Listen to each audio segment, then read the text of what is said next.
ప్రేక్షకులకి నమస్కారం. గోపురానికి స్వాగతం.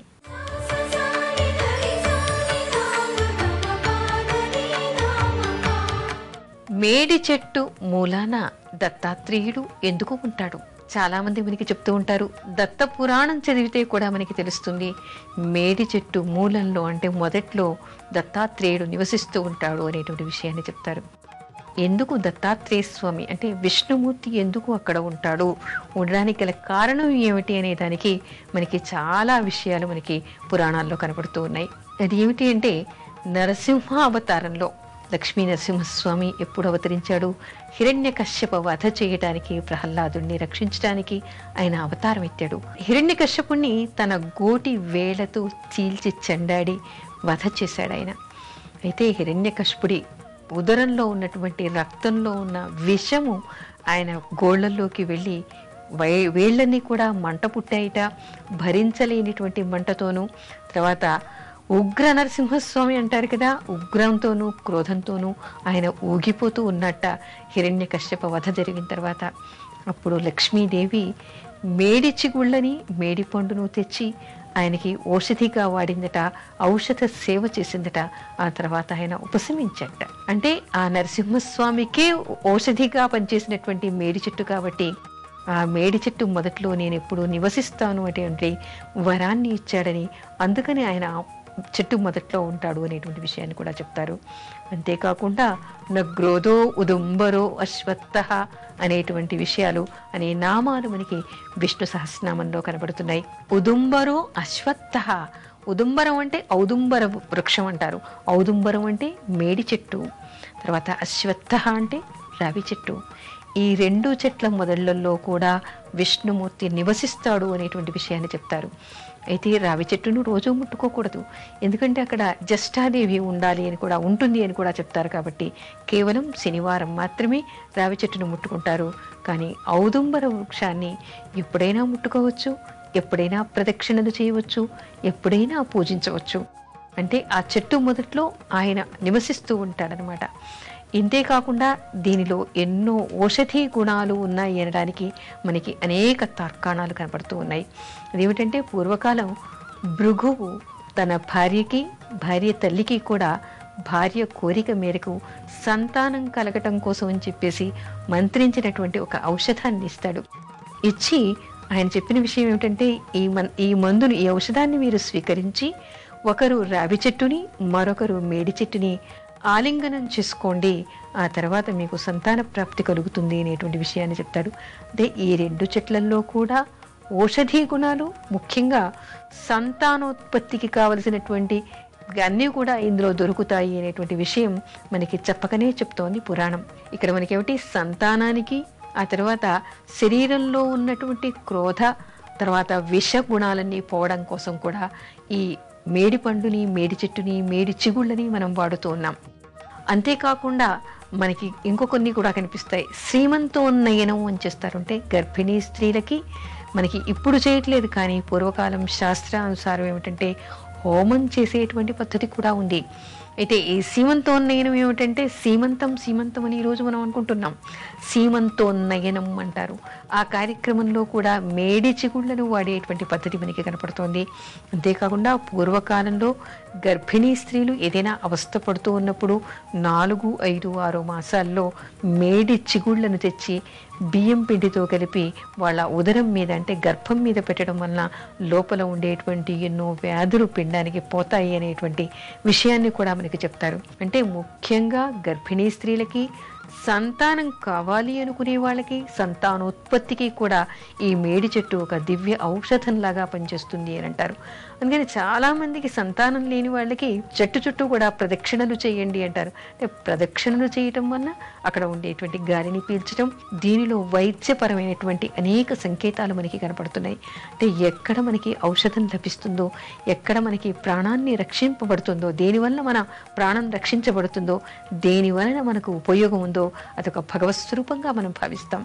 విష్ణుమూర్తి కూడా దాన్ని ఔషధం కింద వాడుకున్నాడు కాబట్టి ఆయన దానికి వరంలాగా ప్రసాదించి ఈ మేడి చెట్టు మొదట్లో విష్ణుమూర్తి ఉంటాడు అనేటువంటి విషయాన్ని చెప్తారు. ముఖ్యంగా దత్తావతారంలో ఆయన దత్తాత్రేయుడు ఈ మేడి చెట్టు మొదట్లో నివసిస్తాడు అనేటువంటి విషయాన్ని మనకి దత్త పురాణంలో తెలుస్తోంది. మేడి చెట్టు కింద చేయవలసినటువంటి విధులు ఏమిటి? మేడి చెట్టు కింద మనం పూజ చేయాలని, అక్కడ విష్ణుమూర్తి ఉన్నాడని అనుకుంటూ ఉన్నాం. కేవలం ప్రదక్షిణాలు చేయటం అనుకుంటాం, ఎక్కడో దేవాలయంలో ఉంటేనే చెయ్యాలి అనుకుంటాం. కొంతమంది గ్రామీణ ప్రాంతాల్లో పెరళ్లల్లో కూడా ఈ మేడి చెట్టును వేసుకుంటూ ఉంటారు. చాలామంది ఇళ్లల్లో కూడా మేడి చెట్లు కనిపిస్తూ ఉంటాయి. అయితే ఈ మేడి చెట్టు ఇంట్లో ఉన్నా దేవాలయంలో ఉన్నా కూడా దీనికి ప్రత్యేకమైనటువంటి పూజలు చేయవచ్చు అని చెప్తారు. దీని కింద ముఖ్యంగా శనివారం రోజు ఎవరైతే దత్త చరిత్ర చదువుతారో, ఎవరైతే శని దశనామాల్ని పారాయణం చేస్తారో వాళ్ళకి శని దోషాలన్నీ పోతాయి అని కూడా చెప్పబడింది. ఆ తర్వాత దీని కింద కూర్చుని ఎవరైతే దత్త పురాణం వింటారో లేదా ప్రవచనాలు అంటే పురాణ ప్రవచనాలు వింటారో వాళ్ళందరికీ కూడా దత్తుడి అనుగ్రహం కలుగుతుందని, విష్ణుమూర్తి అనుగ్రహం కలుగుతుంది అని చెప్తారు. అంటే ప్రవచనాలు చేసుకోవడానికి అనుకూలమైనటువంటి ప్రదేశంగా. తర్వాత ఎవరైతే దత్త పురాణం అక్కడ చెప్తారో, ఇక్కడ దత్త పురాణం ఏమిటి, ఒక సప్తాహంలాగా చెప్తారంటే 7 రోజులు ఎప్పుడు దత్త చరిత్ర చదివినా కూడా ఒక 7 రోజులు చదవటం అనేటువంటి కార్యక్రమం, దీన్ని ఒక సప్తాహంగా చేస్తారు. ఆ చెట్టు నీడలో ఆయన పాదాల దగ్గర ఆ ప్రవచనాల్ని చెప్పిన వాళ్ళకి అవి విన్న వాళ్ళకి కూడా ఎంతో మేలు జరుగుతుందని, ఎన్నో పాపాలు ప్రక్షాళన అవుతాయి అనేటువంటి విషయాన్ని చెప్తారు.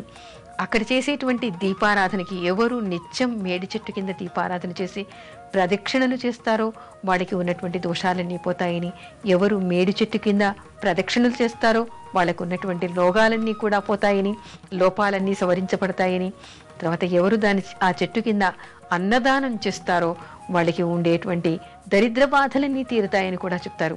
అంటే ఈ మేడు చెట్టు కింద ఎలాంటి పూజలు, ఎలాంటి ప్రవచనాలు, దీపారాధనలు చేసినా కూడా దత్తుడి అనుగ్రహానికి వాళ్ళు పాత్రలవుతారని చెప్తారు. ఇక్కడ ముఖ్యంగా మనకి కొన్ని చోట్ల కొన్ని చెట్టు మరి ప్రత్యేకంగా కనిపిస్తూ ఉంటాయి. ఈ మేడి చెట్టు మొదటి నుంచే 3 కొమ్మలుగా పైకి వచ్చినట్టుగా కనిపిస్తుంది. దత్తాత్రేయ స్వామి అంటే మరి త్రిమూర్తి అవతారంగా మనం చెప్పుకుంటాం. అందుకని ఈ మేడి చెట్టు సాక్షాత్తు చెట్టు కింద దత్తాత్రేయ స్వామి ఉంటాడు. కాబట్టి ధర్మబద్ధమైనటువంటి అభీష్టానికి సంబంధించినటువంటి ఏ కార్యక్రమం చేసినా కూడా అవన్నీ కూడా వాళ్ళకి నెరవేరుతాయి అని చెప్పేసి మనకి దత్త పురాణంలో కనపడుతోంది.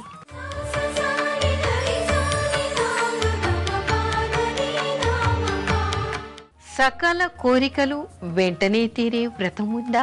మనం చాలా వరకు మనకి అందరికీ తెలిసింది ఏమిటి, సత్యనారాయణ వ్రతం చేస్తాం లేదా అనఘా వ్రతం చేస్తాం, ఎన్నో రకాల వ్రతాలు మనం చేస్తూ ఉంటాం. కానీ ఇది ఒక ప్రత్యేకమైనటువంటి వ్రతంగా మనకి దత్తపురాణంలో కనపడుతోంది. ఏమిటది అంటే అనంత వ్రతం. అనంత వ్రతం అంటే అనంత చతుర్దశి రోజు మనం భాద్రపద మాసంలో చేసేటువంటి వ్రతం కాదు ఇది. దీనికి ఒక ప్రత్యేకత ఉంది.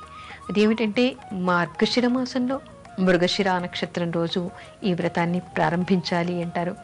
అదే మార్గశిర మాసంలో మృగశిర నక్షత్రం ఎప్పుడు వస్తుంది? మనకి పౌర్ణిమ రోజు వస్తుంది. పౌర్ణిమ రోజు మృగశిర నక్షత్రంలో చంద్రుడు ఉంటాడు కాబట్టి ఆ మాసానికి మార్గశిర మాసం అనేటువంటి పేరు.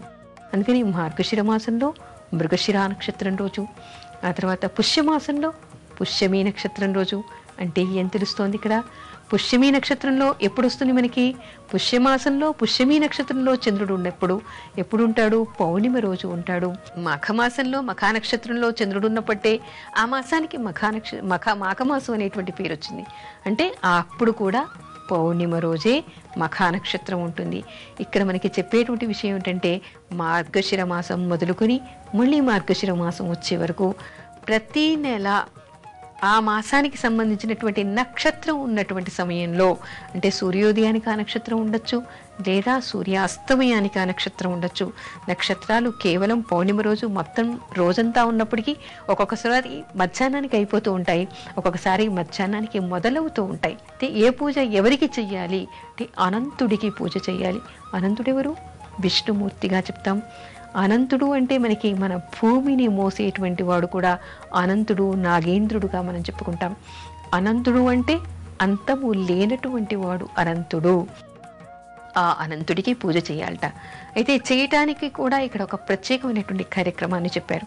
అదేమిటి అంటే మొట్టమొదటి రోజు మృగశిర నక్షత్రం రోజు, మార్గశిర మాసంలో పౌర్ణిమ రోజు ఉదయాన్నే తెల్లవారుజామున లేచి తలస్నానం చేసి సంకల్పం చేసుకుని ఇక్కడ ఏమంటున్నారు, సకల కోరికలు తీరటానికి, సకల కామనా సిద్ధికి, అంటే ఏ కోరిక ఎవరు కోరుతున్నారో దాన్ని సంకల్పించుకుని ఈ కోరిక నాకు శీఘ్రంగా నెరవేరాలి అనేటువంటి సంకల్పం చేసుకుని, అంటే ఇది తప్పకుండా నెరవేరుతుంది అనేటువంటి ఆత్మవిశ్వాసం, ఆ అనంతుడి మీద నమ్మకాన్ని ఉంచి చేయాలట.